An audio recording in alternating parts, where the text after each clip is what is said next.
Anyways, let me ask you a couple things. I need to get going again. Spence Crawford, what's happening? It's acting. I mean, you see the comments, and it looks like it's dying. Is it dying on the vine, or are we going to head to Spence Thurman instead, or what do you think's going to happen? I think no. I think look, when you have a negotiation that I know it hasn't been public, which I think is a good thing, but it's still highly scrutinized and a lot of interest. And I think in most negotiations that go on for a while, they have a lifespan and ups and downs. So I don't think it's dead or close to dead. I think there are points where things are moving more quickly, and then points where things are sort of stuck at impasse. And we're a little bit stuck, but I don't think anyone's ready to throw in the towel. Least of all the two fighters. So yeah, there's some slow going, but the discussions are where things are sort of stuck at impasse, and we're a little bit stuck, and then points where things are sort of stuck at impasse, and we're a little bit stuck, but I don't think anyone's ready to throw in the towel. Least of all the two fighters. So yeah, there's some slow going, but the discussions are still ongoing. People are still trying to make this work. I think one of the most positive things is no one's talking about it publicly. I know that's bad news for you and guys like you. And I wish I could share more because I know there's a lot of interest. But at the same time, I don't want to be the guy who blows it up because I say something that irritates one side or the other and they walk away. So I am still optimistic that it gets done. There are still a variety of conversations going on, and I still think it is very, very possible to get that done this year. What's good, family? It's your man, the YB, back once again. So we just heard there from Stephen, the Weasel Espinoza. Listen, man, I hate to honestly, this was for me. Yeah, this Spence versus Crawford one is one of the ones I was hoping I'd be wrong on. But I did a video a week ago and I told you, no news is bad news. Yeah, because guess what? When Spence versus Ugas was done, did you hear any problems? No, it was done. Boom, on. Yeah, you know what I mean? Everyone's there. Yeah, when who else has fought? Crawford versus whatever bums he been fighting. Crawford versus Brook. Did you hear any problems? No, it was on. Crawford versus Khan. Did you hear any problems? No, it was on. Crawford versus Sean Porter. Did you hear any problems? No, it was on. Yeah? Them ones there. You just hear them. Them ones. 100%. For too long in boxing, you just hear about ones. Oh, Crawford versus Porter. Just on. Boom. Yeah? This fight has been whispered about now for 2 months. I think Crawford's been a free agent for about 6 months. Like, how can you be free agent for 6 months and this is the only fight people want? And they're still going, you know what I mean? They're still trying to mix it all up. And that's what I tell you. And I mean, part of me has to salute Espinoza because at least he's finally let slip this time that there are problems and they have come to. You heard the guy. He said, we've come to a stop. In fact, let me replay it one more time. Things are sort of stuck at impasse. Points where things are sort of stuck at impasse, and we're a little bit stuck. But I don't think anyone's ready to throw in the towel. We're a little bit stuck now. Obviously, he has to do the next thing. He says, "Oh, we're a little bit stuck, but no one wants to give up but the fighters." Listen, that's all talk. What are you stuck on? And then that's when he says, "Oh, well, I don't want to give any details because then a fighter might throw their toys out the pram." And there you go, people. What do fighters have to throw toys out of their pram for? I'm so sick, the whole industry tiptoeing around these overpaid bum slayers. I'm sorry, that's what it is. These guys are overpaid bum slayers. They don't fight the best, and therefore they're being paid millions of dollars to fight bums. Facts. So why are we tiptoeing? I've been saying this. Everything should be public. Everything should be in the public domain. Because the only way someone can be bent out of shape is if they've been exposed. Yeah, because if you want to fight and you're making reasonable demands, how can there be a problem? How can you be mad? How can you be bent out of shape at Stephen Espinoza telling the facts? Innit? About, oh, we're stuck at some things, but I can't tell you because the fighters will get mad. Mad about what? The only way someone can be mad is if they've been exposed for being divas. And I've told you, I've got a video coming soon. Unfortunately, it is Terence Crawford. Terence Crawford believes he's worth 50-50. And he ain't. He ain't got 50-50 of the belts. And he ain't got 50-50 of the monetary generated value. He don't do the numbers like Spence. He don't have the belts like Spence. He don't really have the resume like Spence either at 147 whilst we're at it. But the key points, money earned in the past, and belts, Crawford loses. This fight is a 60-40 fight, and I think Crawford should be desperate for that as well, at 60-40. Bottom line, I'm hearing they're stuck at 50-50. And really, that's not, I mean, it's not rocket science, people. What else are you going to be stuck on? Isn't it? You're not going to be stuck on the venue. Do you think that Crawford and Spence, have got the 50-50 sorted, but Spence wants it in Omaha? No. Crawford wants it in Omaha? No. Where would it be stuck on? Go on, give me some examples where you think this fight could possibly get stuck on. The only place is the split, isn't it? Where else is it going to be? Oh, well, he wants to wear brown shorts and I want to wear brown shorts. Absolutely not. Oh, he wants to wear green gloves and I want him to wear blue gloves. Absolutely not. It's the only stepping point. It's the only stuck point. And what's been worrying me is the fact that this isn't the first week. Espinosa came on a week or two ago and said, he was and ahhing then. As have we heard Spence, as have we heard Crawford in that same time, and ahhing. No good. Because what are you stuck on? We know in this day and age, it takes 30 seconds to send an email. So when you're talking these people, talk in real time, instantly. And they've been talking in real time, instantly, for the last few months. So if you couldn't get it done, if your communications haven't been able to pull it off in the last 2 months, really, I've already told you, when people want fights to happen, they can happen within a week. I'm talking about from start to finish. Things can get done. And that's actually a long time, if you get what I'm saying. It doesn't normally take a week, for these bum fights to get signed. Super quick. For example, look at Hasim Rahman versus Jake Paul, as an example. That was done in like 2-3 days.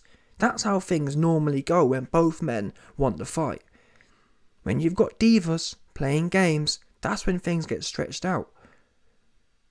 And usually, it's one person being unreasonable. And I'm sorry, but look at Terence Crawford's history. He's suing Bob Arum. Bob Arum's lost money on Terence Crawford. Makes me laugh, all these Crawford fans. And I like Crawford as a fighter, but he's just a little bit too gassed for me. Him and his fans seem to think that boxing skill directly correlates with your pay packet.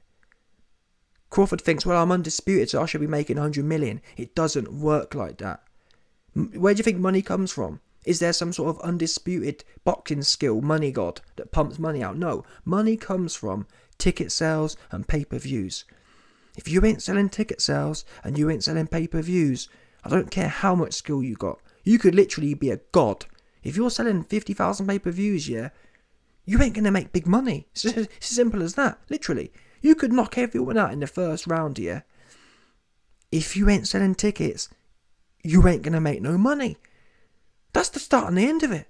But Crawford and his weird-ass fans, oh, well, he got skills and he deserves this, he deserves that. You deserve what you generate. That's all you deserve. That's how the market works. You don't deserve what you want.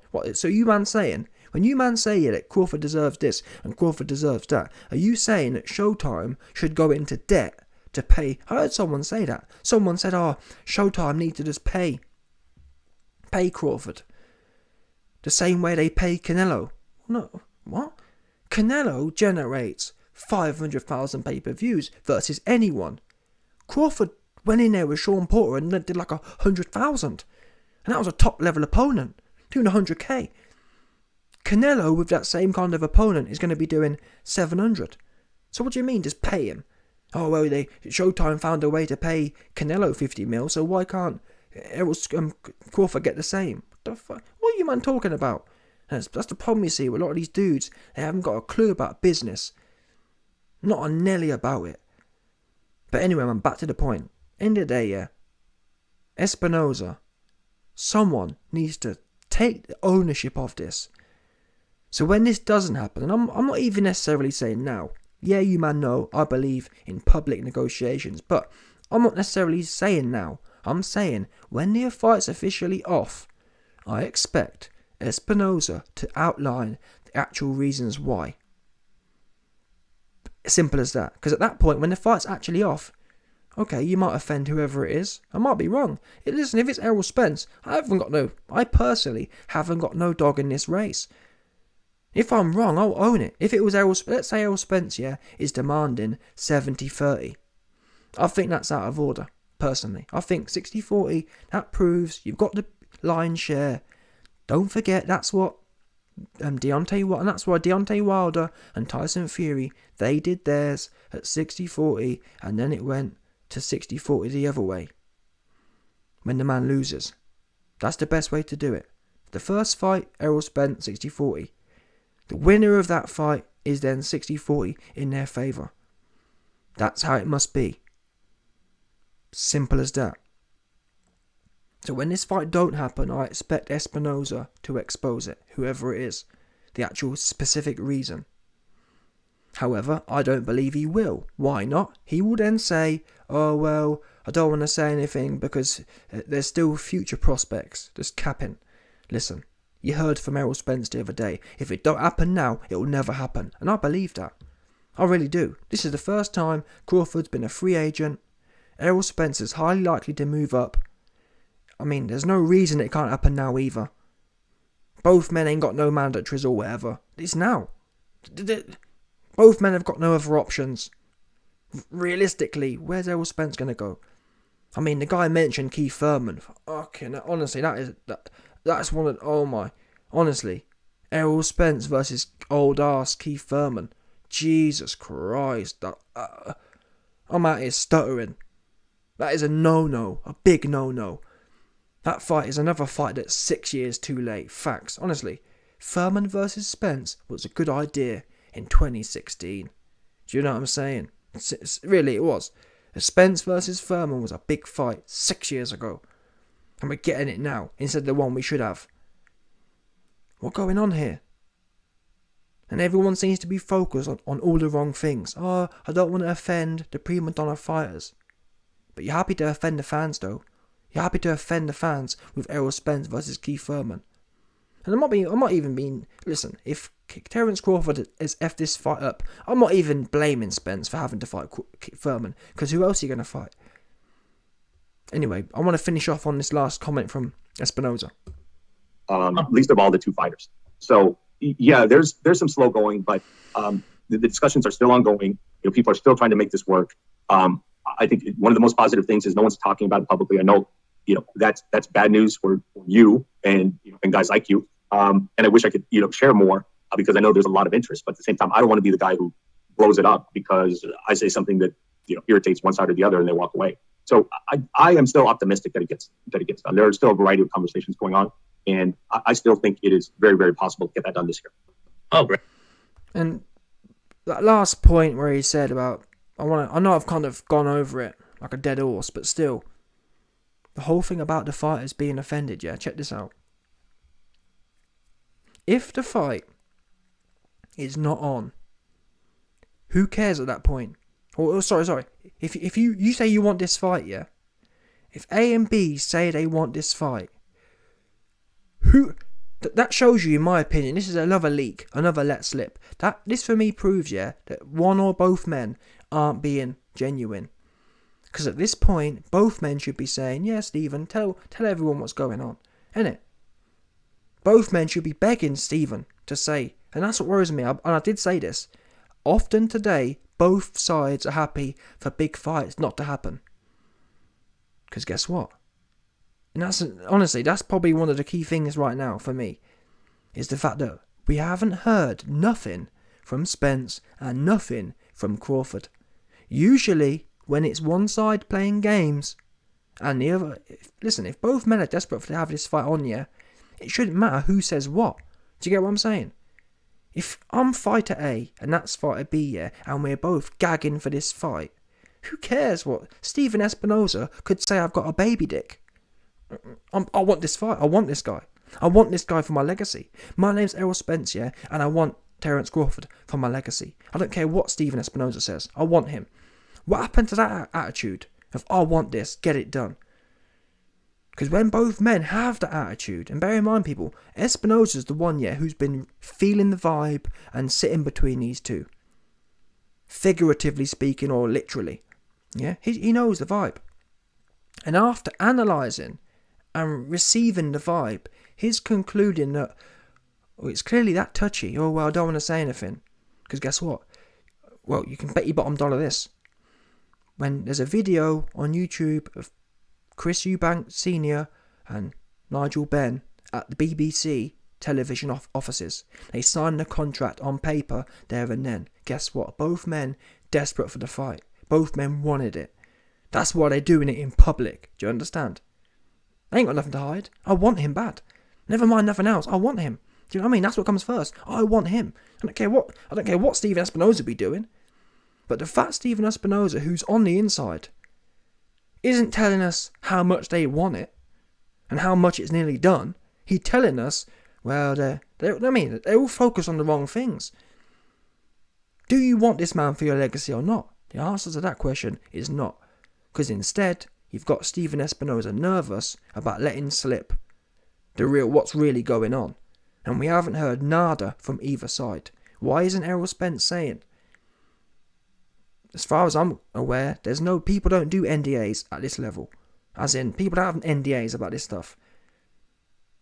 Why isn't Errol Spence coming out and saying, yo fans, it's been 2 months, I want you man to know that Terence Crawford playing games and we're stuck on this whole 60-40, 50-50 thing. Why isn't he doing that?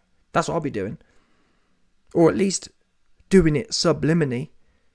Do you know what I'm saying? Putting out some little sly things like, I don't know. He could put an indirect out there. Imagine this clown wants 50-50. Or whatever. Do something. We ain't heard nothing from Spence. And we ain't heard nothing from Crawford. This might just be a typical 2022. We're happy for this one not to happen. And we'll both keep quiet. And you best believe, if both men keep quiet after it flops, that there is a cosign, they're both happy for it not to happen. And the whole vibe I'm getting right now is actually, that's probably the headline, to be honest. Yes, if I had to pick one fighter, it will be Crawford. But on reflection, most likely it's both of them. Both of them are happy for it not to happen. Simple as that. And it's super unfortunate. Back in the day, in the 90s, yeah. Yes, money was important.